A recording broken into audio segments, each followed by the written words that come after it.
ഞാൻ എന്തായാലും ഒരു രണ്ടാനമ്മയോ ഞാനൊരു മൂന്നാനമ്മയാണ്. കിച്ചുവിന്റെ കാര്യത്തിൽ ഞാൻ മൂന്നാനമ്മയാണ്. എല്ലാവർക്കും അറിയാവുന്നതാണ്. കിച്ചു തന്നെ പറയുന്നുണ്ട് മൂന്നാമത് വന്ന അമ്മയാണെന്ന്.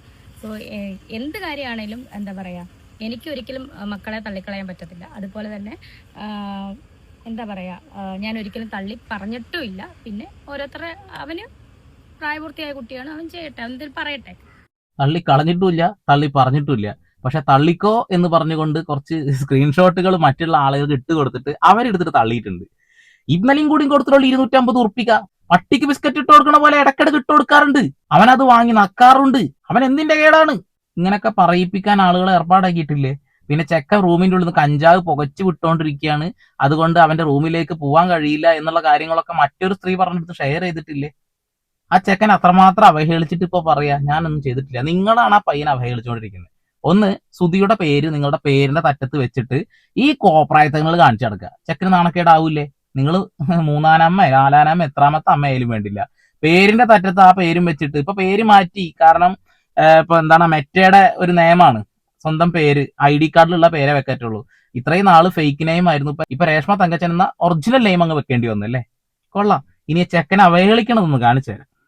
ചേച്ചി കിച്ചുനെ വിളിച്ചിട്ടുണ്ടായിരുന്നു ഏതെങ്കിലും സമയത്ത് ഈ ഒരു കാര്യം, ഈ വീഡിയോനെ കുറിച്ച് സംസാരിക്കാൻ? ഞാൻ വിളിച്ചിട്ടില്ല. കാരണം അതിന് മുന്നേ ഈ ഒരു വീഡിയോ ഇറങ്ങുന്നതിന് 2 ദിവസം മുന്നേ സംസാരിച്ചതല്ലേ, വീഡിയോ കോൾ ചെയ്തതല്ലേ. പെട്ടെന്ന് ഒരു വ്യക്തി മാറി സംസാരിക്കാന്ന് അവർ തീരുമാനിച്ചിട്ടുണ്ടെങ്കിൽ അവരങ്ങനെ ചെയ്യും. പിന്നെ അവരെ വിളിച്ച് ഇളക്കി ഇതെന്താണെന്ന് ചോദിക്കണ്ടേ? ഞാൻ ഇന്ന് വരെ അവനെ വിളിച്ചിട്ടില്ല. ഞാൻ അവൻ്റെ വീഡിയോ കണ്ട് ലൈക്ക് ചെയ്യാറുണ്ട്, കമൻറ്റ് ഇടാറില്ല. ഒരു വീഡിയോ കണ്ടപ്പോൾ ഞാൻ ലൈക്ക് ചെയ്തു. ഞാൻ പറഞ്ഞില്ലേ, ഞാൻ വിളിച്ച് സംസാരിച്ചിട്ടില്ല. എൻ്റെ വീട്ടുകാരൊരു 100 വിളിച്ച് അവൻ എടുത്തിട്ടില്ല. അപ്പം ഞാൻ വിളിച്ചാലും എടുക്കുമെന്ന് എനിക്ക് തോന്നുന്നില്ല. ഇതൊന്നും കുറ്റപ്പറച്ചിലല്ലേ കേട്ടോ, ഇതൊക്കെ വെറുതെ ഒരു ഫ്ലോയിലങ്ങ് വെറുതെ അടിച്ചു കൊടുത്തത്. ഓക്കെ, അതവിടെ നിൽക്കട്ടെ. ചെക്കൻ അവഹേളിച്ച് കഴിഞ്ഞു. ഇനിയിപ്പോൾ അവഹേളിക്കാനൊന്നും ഇല്ല എന്നാണ് ചിന്തിച്ചിട്ടുണ്ടാവുക. ഇനിയിപ്പോൾ വളർന്നു വരുന്ന പയ്യന് പോലും ഭാവിയിൽ ഈ കോപ്രായത്തലുകൾ കാണുമ്പോൾ എന്തൊക്കെയാണ് കാണിച്ചു കൂട്ടിയിരിക്കുന്നത് എന്നുള്ള ബോധം വരുമ്പോൾ തിരിച്ച് 4 അക്ഷരം പറഞ്ഞേക്കാം, അത്രേ ഉള്ളൂ. പിന്നെ വീട്ടുകാര് തിന്നാൻ കിട്ട വേറെ വഴിയൊന്നും ഇല്ലെങ്കിൽ അങ്ങോട്ട് അഡ്ജസ്റ്റ് ചെയ്ത് നിൽക്കുക എന്നുള്ളത് ആരുടെയും പോവായിരിക്കും. വീടുണ്ടാക്കി തന്ന ആൾക്കാരെയും മസാല തന്ന ആൾക്കാരെ പോലും അവരും കൂട്ടമായി നിന്നിട്ട് ആക്രമിക്കുന്നുണ്ട് സംസാരിച്ചുകൊണ്ട്. ഓക്കെ, ഇപ്പോ രണസുനയുടെ സബ്സ്ക്രിപ്ഷനുമായി ബന്ധപ്പെട്ടുള്ള ചർച്ചകൾ നടക്കുന്നത്. ഏകദേശം 4.5 ലക്ഷം 5 ലക്ഷത്തോളാണ് മാസ വരുമാനം. അവർക്ക് റേഷൻ കാർഡും കാര്യങ്ങളൊക്കെ ഇപ്പോഴും മഞ്ഞക്കാർഡാണ്, അത് വെള്ളക്കാർഡ് ആവേണ്ടി വരും. അത് പരാതി കൊടുക്കേണ്ട കാര്യങ്ങളൊക്കെ ആളുകൾ ഇങ്ങനെ ചർച്ച ചെയ്ത് കാണുന്നുണ്ട്. എന്തായാലും വലിയ വരുമാനമുള്ള ആളുകൾക്ക് ഒരിക്കലും റേഷൻ കാർഡ് മഞ്ഞയാവാനുള്ള സാധ്യതകളില്ല. വരുമാനം അവർക്ക് വലുത് തന്നെയാണ്. അവരുടെ അച്ഛനാണോ അമ്മയാണോ, ഇനിയിപ്പോ ഗൃഹനാഥൻ എന്നുള്ള കാര്യം ഒന്നും നോക്കേണ്ട, കുടുംബത്തിലുള്ള ഒരാളായാൽ മാത്രം മതി എന്നുള്ളതാണ്. അതായത് റേഷൻ കാർഡിലുള്ള ഒരാളായത് അതവിടെ നടക്കുന്നുണ്ട്. അടുത്ത സബ്സ്ക്രിപ്ഷനുമായി ബന്ധപ്പെട്ടുകൊണ്ട് ഇവർ കാണിക്കുന്ന ഈ ശരീര പ്രദർശന മറ്റുള്ള സാധനങ്ങളൊക്കെ, ഇതിനെതിരെ കേന്ദ്രം വലിയ ഒരു നിയമം പാസ്സാക്കിയിട്ടുണ്ട്. നിങ്ങൾ അറിഞ്ഞില്ലെങ്കിൽ ഞാനൊന്ന് കേൾപ്പിച്ചു തരാം. പലർക്കും പണി കൊടുത്തുകൊണ്ട് നല്ല അടിപൊളി നിയമം വന്നിട്ടുണ്ട്. ഇനി മുതൽ സമൂഹ മാധ്യമങ്ങൾ വഴി അശ്ലീലത അല്ലെങ്കിൽ നഗ്നതാ പ്രദർശനമോ ലൈംഗികപരമായ കാര്യങ്ങളെ പ്രോത്സാഹിപ്പിക്കുന്ന തരത്തിലോ വീഡിയോസ് പോസ്റ്റ് ചെയ്യുവാണെങ്കിൽ സാധാരണക്കാർക്ക് ഇതിനെതിരെ പരാതിപ്പെടാൻ സാധിക്കും. പരാതിപ്പെട്ട് കഴിഞ്ഞാൽ 2 മണിക്കൂറിനുള്ളിൽ അത്തരത്തിലുള്ള വീഡിയോസ് ഡിലീറ്റ് ചെയ്തിരിക്കണം. ഇനി ഒരു കാര്യം കൂടെ മനസ്സിലാക്കുക, നിങ്ങൾ ഏത് മാധ്യമത്തിലാണോ, ഫേസ്ബുക്ക് ആണോ വാട്സപ്പ് ആണോ എന്തിലാണോ അത് അപ്ലോഡ് ചെയ്യുന്നത്, അത്തരത്തിൽ ആ പ്ലാറ്റ്ഫോം പോലും നിങ്ങൾ ചെയ്യുന്ന കുറ്റത്തിന് ആൻസർ പറയേണ്ടി വരും. ഇനി കുട്ടികൾക്ക് നേരെയുള്ള അതിക്രമവും ഇതുപോലെ 2 മണിക്കൂറിനുള്ളിൽ നീക്കം ചെയ്യാൻ ബാധ്യസ്ഥരാണ്. ഇത് മാത്രമല്ല, ഫേക്ക് കണ്ടന്റുകൾ അപ്ലോഡ് ചെയ്യുന്നതിനെതിരെയും ഇതുപോലെ കർശന നടപടികളാണ് എടുക്കുന്നത്. അതുപോലെ ഡീപ്പ് ഫേക്ക് AI യൂസ് ചെയ്തുള്ള വീഡിയോസ് അപ്ലോഡ് ചെയ്താലും ഇതുപോലെ ഒരുപാട് നിയമക്കുരുക്കുകൾ വരുന്നുണ്ട്. അപ്പോൾ ഇനി സമൂഹ മാധ്യമങ്ങൾ യൂസ് ചെയ്യുന്ന എല്ലാവരും ശ്രദ്ധിക്കുക. എനിക്ക് പേഴ്സണലി പല രക്ഷിതാക്കളും മെസ്സേജ് ചെയ്തിട്ടുള്ള കാര്യമാണ് ഇത്തരത്തിൽ അശ്ലീല കണ്ടന്റുകൾ അപ്ലോഡ് ചെയ്യുന്നവർക്കെതിരെ എന്ത് ചെയ്യാൻ പറ്റുമെന്ന്. അപ്പോൾ അങ്ങനെയുള്ളവർക്കുള്ള ഏറ്റവും നല്ല മെസ്സേജാണ് ഈ വീഡിയോ. ഒരു ഡോക്ടറാണെന്ന് പറഞ്ഞു നടക്കുന്ന ഒരു സാധനമുണ്ട്, പമ്പ, അങ്ങനെ എന്തോ ഒരു പേരില്ല, പമ്പ തന്നെ അല്ലെ. ഇവരുടെ വീഡിയോ എന്തുകൊണ്ടാണ് റിയാക്ട് ചെയ്തതെന്ന് ചോദിച്ചിട്ട് ഒരുപാട് ആളുകൾ ഇങ്ങനെ മെസ്സേജ് അയച്ചുകൊണ്ടിരിക്കുന്നുണ്ട്. ഒരുപാട് ആളുകൾ കമന്റ് ഇടുന്നുണ്ട്, ഇത് രണസുനയെക്കാട്ടിലും കോമഡി ആണല്ലോ എന്നുള്ളത്. രണസുനയെ എത്രമാത്രം വെറുക്കാനുള്ള കാരണം ആദ്യം തന്നെ പറഞ്ഞേക്കാം. ഈ ചങ്ങാതി മരിച്ച ആ ദിവസം മുതൽ വിറ്റ് കാശാക്കലും ഈ ഊളത്തരങ്ങൾ കാണിച്ച് ഇപ്പൊ കാണിക്കാനും കൂടി തുടങ്ങിയത് കൊണ്ടാണ് നമ്മൾ ഘട്ടം ഘട്ടമായി കണ്ടുകൊണ്ടിരിക്കുന്നുണ്ട് ഈ വൃത്തികേടുകൾ. അതുകൊണ്ട് തന്നെയാണ് അവരെ ഇത്രമാത്രം ആളുകൾ ക്രൂശിക്കുന്നത്. പിന്നെ ആ മക്കളുമായി ബന്ധപ്പെട്ടുള്ള കാര്യങ്ങളും വീട് വെച്ച് കൊടുത്ത ആളുകളുമായി ബന്ധപ്പെട്ടുകൊണ്ടും ഇങ്ങനെയൊക്കെ ഒരുപാട് ആളുകളെ ഇങ്ങനെ നാറ്റിച്ചത് കൊണ്ട് മാത്രമാണ് രണസുന ഇത്ര ഫേമസ് ആവുന്നത്. ഇനി പമ്പയുടെ കാര്യമായി എടുത്തു നോക്കുകയാണെന്നുണ്ടെങ്കിൽ പമ്പ വരുന്നത് തന്നെ ഈ ഊളത്തരം കാണിച്ചിട്ടാണെന്നുള്ളതാണ്. അതുകൊണ്ട് തന്നെ ആരും നോക്കാനും നിൽക്കുന്നില്ല. ഇതിങ്ങനെ ഘട്ടം ഘട്ടമായി കണ്ടതുകൊണ്ടാണ് ആളുകൾക്ക് ഇങ്ങനെ ഒരു വെറുപ്പ് തോന്നുന്നത്. ഒരു വിധവയാണ് എന്താ കാണിച്ചു കൂട്ടുന്നത്. ഞാൻ വിധവകളുടെ സംസ്ഥാന സെക്രട്ടറി എന്ന രീതിയിലൊക്കെ സംസാരിക്കുമ്പോൾ സ്വാഭാവികമായിട്ട് ആളുകൾക്ക് ഒരു വെറുപ്പ് തോന്നി തുടങ്ങി. പമ്പ അങ്ങനെയല്ല, പമ്പ നേരെ വന്നിട്ട് അങ്ങ് പമ്പയായതാണ്, അല്ലെ പുഴ പോലെ. അലമ്പ് എന്ന് പറഞ്ഞ എന്റെ പൊന്നുമക്കൾ എത്ര വൃത്തികേട് ഞാൻ ജീവിതത്തിൽ കണ്ടിട്ടില്ല. അതല്ല നിമിഷ ബിജോ എന്ന് പറയുന്ന ഒരു വ്യക്തിയുണ്ട്. ഇവരൊക്കെ ഇങ്ങനെയൊക്കെ ഓരോരോ കാര്യങ്ങൾ കാണിച്ചുകൊണ്ട് മുന്നോട്ട് പോയിക്കൊണ്ടിരിക്കുക. പക്ഷെ ഇത്തരം വൃത്തികെട്ട ഉള്ളടക്കങ്ങൾ കാണിക്കുന്ന ആളുകൾ ഉണ്ട് എങ്കിൽ അവർക്കെതിരെ ശക്തമായ നടപടി ഇനി എടുക്കും. നിങ്ങൾക്ക് വേണമെന്നുണ്ടെങ്കിൽ റിപ്പോർട്ട് അടിക്കാം, അത് സ്ക്രീൻഷോട്ട് എടുത്തിട്ട് കൃത്യമായി പരാതിപ്പെടാം. പരാതിപ്പെട്ട് കഴിഞ്ഞാൽ തീർച്ചയായിട്ടും അവർക്കെതിരെയുള്ള നിയമ നടപടികൾ ഗവൺമെന്റ് സ്വീകരിക്കും എന്നുള്ളതാണ്. കുട്ടികൾ പോലും തെറ്റായ രീതിയിലേക്ക് പോകാനുള്ള സാധ്യതകളുണ്ട് ഇവരുടെ വീഡിയോസ് കാണുന്ന സമയത്ത്, അല്ലെ? അപ്പൊ അത്തരം കാര്യങ്ങൾക്ക് ശക്തമായിട്ടുള്ള നിയമങ്ങൾ തന്നെയാണ് കൊണ്ടുവരേണ്ടത്. ഈ സബ്സ്ക്രിപ്ഷൻ എടുപ്പിച്ചിട്ട് ആളുകൾക്ക് അതൊന്നും കാണിക്കാതെ എക്സ്ക്ലൂസീവ് കണ്ടന്റ് എന്നൊക്കെ പറഞ്ഞുകൊണ്ടാണ് ചില ഊളത്തരങ്ങൾ കാണിച്ചുകൊണ്ടിരിക്കുന്നത്. തീർച്ചയായിട്ടും ഇതൊക്കെ നമ്മൾ എല്ലാവരും പ്രതികരിക്കേണ്ട വിഷയങ്ങൾ തന്നെയാണെന്നുള്ളതാണ്. രണസുനയും പമ്പയും തമ്മിലുള്ള വ്യത്യാസം ഞാൻ പറഞ്ഞു. പമ്പ വന്നതേ അങ്ങനെയാണ്, അതുകൊണ്ട് ആരും മൈൻഡ് പോലും ചെയ്യുന്നില്ല. നേരെ രണസുന വന്ന രീതി തന്നെ വ്യത്യാസമാണെന്നുള്ളതാണ്. അവരാദ്യം കുറെ ആളുകളുടെ സിമ്പതി നേടിയെടുത്തു, ആ സിമ്പതി സ്നേഹമാക്കിയെടുത്തു, ആ സ്നേഹം പിന്നീട് വെറുപ്പാക്കിയെടുത്തു. ഘട്ടങ്ങൾ നിങ്ങൾ ആലോചിക്കണം.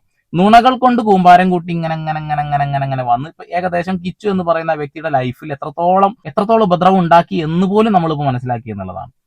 അപ്പൊ അവരോടുള്ള ഇഷ്ടം അങ്ങ് പോയി വെറുപ്പായിക്കൊണ്ടിരിക്കുകയാണ്. അതേപോലെ അല്ല പമ്പ, അത് മനസ്സിലാക്കുക. നിമിഷ വിജയും അങ്ങനെയല്ല. അതേപോലെ തന്നെ എന്തൊരു നിള നമ്പ്യാർ എന്ന് പറയുന്ന ഒരു വ്യക്തിയുണ്ട്, അവരുടെയും കാട്ടിക്കൂട്ടലുകൾ നമ്മൾ കണ്ടതാണ്. എന്റെ പൊന്നുമക്കളെ വൃത്തികേടിന്റെ എക്സ്ട്രീം ലെവലായിരുന്നു അവരൊക്കെ. ഇപ്പൊ അവരൊക്കെ വലിയ സംഭവങ്ങളാണ്. ഒരുപാട് പൈസ ഉണ്ടാക്കി കഴിഞ്ഞാൽ, ഏത് രീതിയിൽ പൈസ ഉണ്ടാക്കി കഴിഞ്ഞാലും കുറച്ച് ചാരിറ്റി ചെയ്ത് കഴിഞ്ഞാൽ ഒക്കെ നല്ലതാണെന്ന രീതിയിലേക്ക് മാറുന്നത് നമ്മൾ കാണുന്നുണ്ട്. ശരിക്കും ഇങ്ങനെയുള്ള ആളുകൾ തരുന്ന ഫണ്ട് ചാരിറ്റിയിൽ പോലും വാങ്ങാതിരിക്കാൻ നല്ലത്. കാരണം ആ ഫണ്ടിനൊന്നും ഒരു വാല്യൂ ഇല്ല.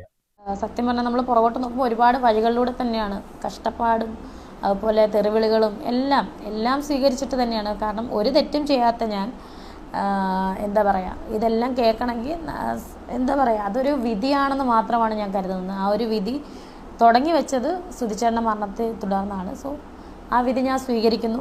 അതിപ്പോ സ്വീകരിക്കാതിരിക്കാൻ കഴിയില്ലല്ലോ. നിങ്ങൾ കാണിച്ചു കൂട്ടുന്ന കോപ്രായത്തരങ്ങൾക്കുള്ള തെറിയല്ലേ കേട്ടോണ്ടിരിക്കുന്നത്. എല്ലാത്തിനും കാരണം സുധിച്ചേട്ടന്റെ മരണമല്ല എന്റെ പൊന്നു മക്കൾ. എല്ലാത്തിനും കാരണം സുധിച്ചേട്ടന്റെ ഈ ഒരു കോപ്രായത്തരങ്ങളാണെന്നുള്ളതാണ്. സുധിച്ചേട്ടൻ ഒന്ന് കഴിഞ്ഞ് ഒന്നിലേക്ക് ഇങ്ങനെ ചാടി കളിച്ചതിന്റെ ഭാഗമായിട്ടുള്ളതാണ്. ഒന്നാമത്തെ ഭാര്യ ഉപദ്രവിച്ച് അയാള് അവരുടെ സ്വത്തും കാര്യങ്ങളൊക്കെ കൈക്കലാക്കി കാളില് കുടിച്ച് അലമ്പാക്കിയിട്ട് അവരെ എടുത്തു പുറത്താക്കി. എന്നിട്ടോ കിച്ചുവിനെ അവരൊക്കെ ഒന്ന് അടർത്തി അങ്ങ് എടുത്തു. ഒന്നാമത്തെ വിവാഹം പോലും അല്ലായിരുന്നു എന്നാ പറയുന്നത്. ഇപ്പോൾ ഷെഫീന ബീവി ഒക്കെ പറഞ്ഞ അവർ കല്യാണം പോലും കഴിച്ചിട്ടില്ല. രണ്ടാമതാണ് പിന്നെ ഒരു കല്യാണം കഴിക്കുന്നത്. ആ സ്ത്രീയെ കല്യാണം കഴിക്കാനുള്ള കാരണം കൊല്ലസുതിയുമായി ബന്ധപ്പെട്ടുകൊണ്ട് അവരോട് ഒരുമിച്ച് വർക്ക് ചെയ്യുന്ന ആളുകളൊക്കെ എന്തൊക്കെയോ പറഞ്ഞുണ്ടാക്കിയിട്ട് അവരെ കുറിച്ച് പലതും പറയൽ തുടങ്ങിയതിന്റെ ഭാഗമായിട്ടാണ് അവർ വിവാഹം കഴിച്ചത്. അവരുടെ ഇന്റർവ്യൂ കണ്ട ആളുകൾക്ക് അത് മനസ്സിലാവുന്നുള്ളതാണ്. അതിന്റെ ഇടയിൽ അവർ വിവാഹം കഴിച്ചതിന്റെ ഇടയിൽ രണസുന കയറി വന്നപ്പോൾ അതിലും മൂപ്പരങ്ങ് തലവെച്ചു കൊടുത്തു. അതായത് ഒന്ന് കഴിഞ്ഞ് ഒന്നിങ്ങനെ വന്നുകൊണ്ടിരിക്കുകയല്ലേ. അപ്പൊ കൊല്ലസുതി തന്നെയാണ് എല്ലാത്തിനും കാരണക്കാരൻ. സത്യം തന്നെ മോനെ, സത്യം. ഇനി മുന്നോട്ട് എങ്ങനെയാണോ എൻ്റെ പ്രയാണം, അതിലൊക്കെ എന്നെ സപ്പോർട്ട് ചെയ്യുന്ന കുറച്ച് ശതമാനം ആൾക്കാരുണ്ടെങ്കിൽ അവരെന്നെ വീണ്ടും സപ്പോർട്ട് ചെയ്യുക, സ്നേഹിക്കുക.